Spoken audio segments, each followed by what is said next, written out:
pessoal, aqui é o Ale. E onde está o seu nariz? Sério, é uma pergunta que parece bem boba, você sabe responder. Mas como você sabe que você sabe? Como alguma pessoa sabe de algo afinal? Ressuscitando Sócrates, o filósofo, não o jogador, só sei que nada sei. Mas como alguém pode afirmar com absoluta certeza de que sabe de alguma coisa? Você pode dizer, eu sei onde meu nariz está, pois eu estou tocando nele, posso senti-lo, ele está no meu rosto e o tiozão não roubou ele. Ótimo, afinal nossos sentidos são uma ótima maneira de aprender coisas. Na realidade, as pessoas têm muito mais sentido do que os 5 que costumamos aprender na escola. E não estou falando dos 9 sentidos dos cavaleiros do Zodíaco. Por exemplo, temos o sentido sinestésico, que permite a percepção do movimento ou repouso do corpo, que é exatamente o que os policiais avaliam em teste de sobriedade caso você recuse fazer o bafômetro. Esse sentido nos traz a percepção de onde nossos dedos, braços, pernas, cabeça e rosto estão posicionados e sua relação entre si, sem termos que tocar em nosso corpo em cada uma dessas partes. Alguns cientistas dizem que temos até 10 sentidos, mas nenhum deles é perfeito. Existem ilusões de óptica, áudio, temperatura e até mesmo ilusões de tato. É bem bizarro, engraçado, mas também impactante, pois demonstra o limite da percepção de nossos sentidos, que são nossa única ferramenta para entender e captar o que está lá fora e tornar realidade dentro de nossa mente. A filosofia do conhecimento, o estudo do saber, se chama epistemologia. Platão, mestre de Aristóteles e pupilo de Sócrates, disse que as coisas que nós sabemos são coisas que são verdadeiras, que nós acreditamos e que temos razão e justificativa para essa crença. Essas justificativas devem ser baseadas em provas, mas não podemos exagerar nossa confiança, pois prova não é sinônimo de verdade. Ao menos temos conhecimentos que sabemos sem precisar de provas, coisas que sabemos sem nem mesmo precisar explorar ou debater com o mundo. Coisas que podemos saber como verdade, somente baseado em lógica. Este é o dito conhecimento a priori. O famoso e importantíssimo filósofo René Descartes resumiu esse entendimento na frase que ficou eternizada: penso, logo existo. Que nos leva à conclusão de que para pensar devemos existir, pois seria impossível um pensamento sem a existência do ser pensante, e seria essa a prova final de nossa real existência enquanto seres humanos. Em termos mais simples, a ideia de que todos os solteiros não são casados é uma verdade a priori, por exemplo. Não é necessário sair pelas ruas pesquisando quem é solteiro para saber se essa pessoa é casada, pois não faria nenhum sentido. Todos os solteiros não são casados, pois essa é a condição de definição do termo solteiro. Mas bem, precisamos saber o que significa ser solteiro e casado para chegar a essa conclusão. Você sabe? Perfeito. Mas como você sabe? Quero dizer funcionalmente, como você sabe? Onde está esse conhecimento biologicamente em seu cérebro? Um grande mecanismo celular que os cientistas entendem como responsável pela formação de memórias é a potenciação de longa duração, ou LTP em inglês. Dá uma googlada. Quando o neurônio estimula outro neurônio repetidamente, aquele sinal tende a aumentar com o tempo, e essa conexão se torna mais forte e aproxima cada vez mais os neurônios, podendo durar muito tempo, até mesmo a vida toda. Assim, quando você realiza determinada tarefa repetidamente, os neurônios responsáveis por cada etapa se potencializam e aproximam bastante em uma ordem particular, repetidamente, atingindo potenciação de longa duração, se tornando cada vez mais sensíveis entre si e prontos para reagir em ordem, assim que o primeiro neurônio é ativado. Por isso, também muitas vezes é mais complicado corrigir um erro aprendido, memorizado e decorado do que ensinar alguém que nunca aprendeu e nunca errou.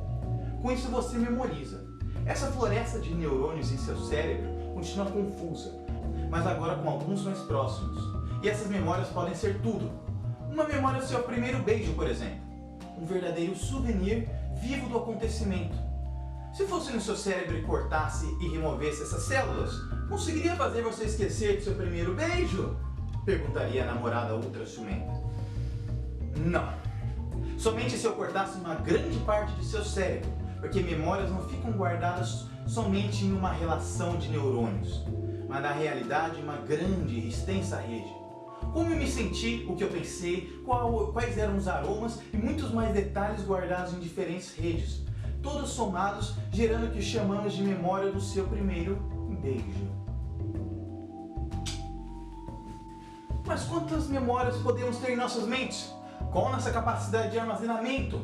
Bem, o máximo que podemos fazer é uma aproximação, mas considerando o número de neurônios no nosso cérebro relacionados à memória e o número de diferentes conexões que cada um desses neurônios consegue fazer, o Dr. Paul Herbert, da Universidade Northwestern, diz que nosso cérebro tem o equivalente a 2.5 petabytes, ou 2.5 quadrilhões de bytes, ou 2.500 terabytes. Isso é equivalente a gravar um canal de TV continuamente durante 300 anos. É muita informação. E muita informação sobre habilidades que você pode ter, e fatos e conhecimentos e pessoas que você conhece. Coisas do mundo real. Mas o mundo é real, certo? Como você sabe? É uma questão muito complicada, mas nada tão complicado quanto colocar um carro em órbita da Terra.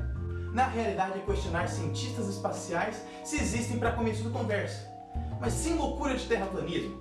Séculos atrás, a teoria de que a Terra era o centro do universo e o Sol se movia ao redor da Terra funcionava muito bem. Ela predizia que o Sol iria nascer toda manhã e ele de fato nascia. Não foi nada até mais tarde que percebemos que pensávamos ser verdade, na realidade não era. Que muitas pessoas foram a fogueira sem nenhum sentido.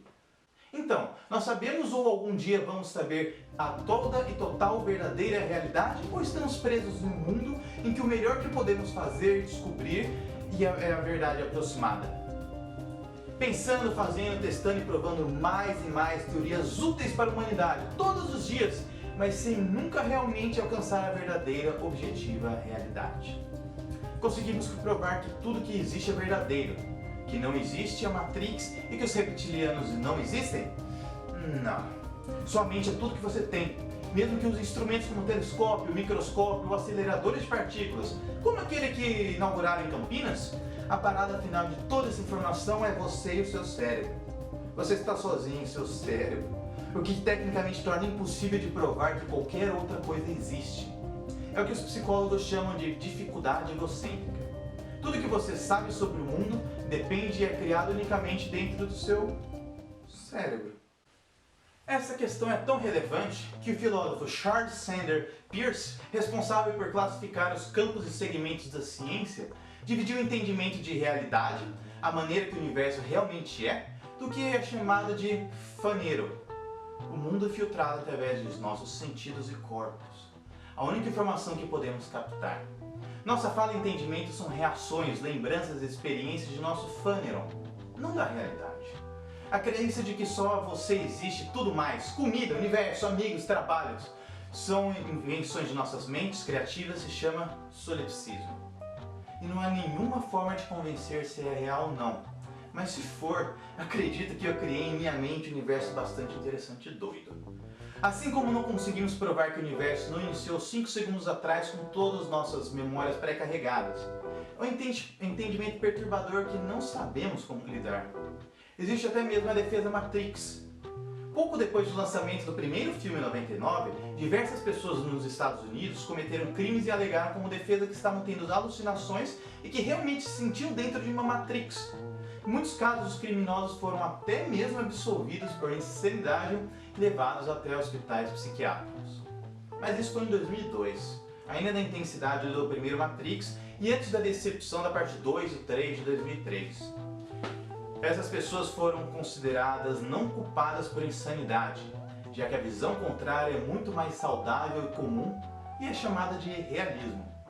Realismo é a crença de que o mundo externo existe independentemente de nosso próprio fâneron. Pedras, estrelas, Anitta e a Perbag continuariam existindo mesmo se não houvesse minha existência para validar essa experiência. Bem, talvez não a Perbag, mas não conseguimos saber se o realismo é verdadeiro. Tudo que podemos fazer é acreditar. Afinal, o realismo é muito mais conveniente, saudável e funciona. Enquanto uma crença na realidade solipsista pode ser trágica se equivocada. E bem, como podemos nos incomodar com essas questões se necessário para entendê-las foge da nossa compreensão? Assim como foge da compreensão da bio, o que está escrito nesse parágrafo e tudo o que estou falando. Mas o que me intriga na Biro é que apesar dela não entender absolutamente nada, ela gosta de se divertir, adora explorar e mexer onde não deve, pular no piano e é uma ótima maneira de conseguir a atenção humana. como se fosse uma marca de sua existência. Nós não somos muito diferentes, mas ao invés de pianos, nós temos os mistérios do universo que nunca seremos capazes de entender. Nunca seremos capazes de responder todas as questões, mas debatê-las em mesas de bar ou pensar nelas tomando banho é divertido e nos faz felizes. Obrigado pela atenção. Já conhece a Perbag, que faz delivery de roupas para quase todo o Brasil? Sim! Enviamos para a sua casa uma bag como essa, com cerca de 30 itens. Isso, uns 6 kg de roupa, é bem pesado, para você experimentar e avaliar no conforto da sua casa. Olha o barulho. Sem compromisso de compra, e são mais de 200 marcas dos mais diversos estilos e de todas as categorias de roupa que você precisa. Quer sapato, tênis ou uma cueca para substituir aquela sua cueca furada que seu namorado não para de reclamar? Nós temos! Atendemos público masculino, feminino e infantil em todos os tamanhos, inclusive plus size. Cadastre-se com o código de cupom que você vai ver aqui embaixo e ganhe uma cerveja ou um kit de maquiagem. Você decide! Sem custo algum. Tudo para você saber e conhecer melhor a comodidade que é receber roupas em casa. Até mais!